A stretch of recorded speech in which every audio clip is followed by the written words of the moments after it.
நமக்கு உள்ளே சென்று வெளியே மெழுகின்ற காற்று. நான் திரும்ப திரும்ப சொல்லுவோம், காற்று நீங்களோ நானோ தேடி எடுப்பது இல்லை. நம்மை தேடி வருகின்ற ஒரு பொருள் காற்று. நாம் தேடி உண்ணுவது உணவு, தேடி குடிப்பது தாகத்திற்கு தண்ணீர்.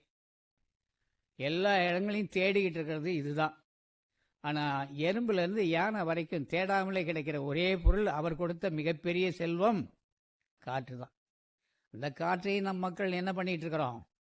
எவ்வளவுக்கு கம்பெனிகளை திறக்கணுமோ திறந்து அவ்வளவும் புகைகளை விட்டு இந்த காற்றையும் கெடுத்து கொண்டிருக்கிறோம். எதிர்காலத்தில் நம்முடைய சந்ததிகளுக்கு சுத்தமான காற்று கிடைக்குமா என்பது சந்தேகம்தான். ஆக இயற்கையின் வழி மனிதர்கள் நடக்கவே இல்லை. இந்த நல்லா யோசிச்சு பாருங்க, எறும்புலேருந்து யானை வரைக்கும் இயற்கை எப்போவாவது அது அழித்திருக்கிறதா? அந்த அழிவிலே தன்னுடைய வாழ்க்கையை வாழ்ந்து கொண்டிருக்கிறதா? யாரும் இந்த இயற்கையின் மீது கை வைக்கவே இல்லை. அழகாக வாழ்ந்து கொண்டிருக்கிறார்கள். நாம் மாத்திரம்தான் இயற்கை அழித்து கொண்டே இருக்கின்றோம். இன்னமும் போட்டியிலே அழிக்கின்றோம்.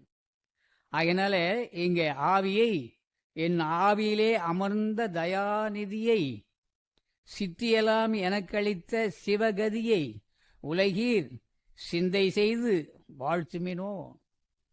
நீங்க வாழ்க்கையில எதை எதையோ சிந்தை செய்து வாழ்த்தி கொண்டிருக்கிறீர்கள், வாழ்த்தை பெற்று கொண்டிருக்கிறீர்கள்.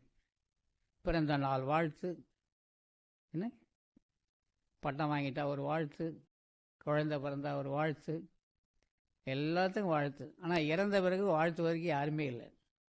அது இரங்கலாம், இரங்கல் வாழ்த்து, இரங்கற்பா. ஆக வாழ்த்து எது வாழ்த்து? வள்ளல் பெருமான் அழகா சொல்றார், சித்தியெல்லாம் எனக்களித்த சிவகதியை உலகீர் சிந்தை செய்து வாழ்த்துமினோ. நீங்கள் நல்லா சிந்தனை பண்ணுங்க. உங்கள் உடம்பு யார் கொடுத்தது? உங்களுடைய உடம்பில் இருக்கிற உயிர் யார் கொடுத்தது? உங்கள் உடலை யார் ஆண்டு கொண்டிருக்கிறார்கள்? நீங்கள் ஒவ்வொருவரும் எண்ணிக்கொண்டிருக்கீர்கள், நானே என்ன நினைக்கிறேன், என் உடம்புக்கு நான் தான் பெரிய ஆள், நான் தான் என்ன நான் தான். இந்த உடல் என்னை விட்டு போகுது. எப்போ போகுது?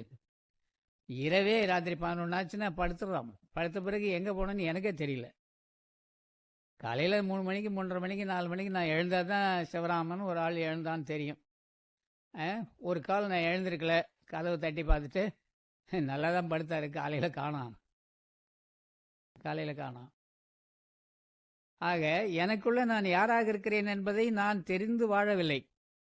ஆனால் இந்த உலகத்தில் இருக்கிற அத்தனையும் எனக்கு தெரிந்தாக வேண்டும்.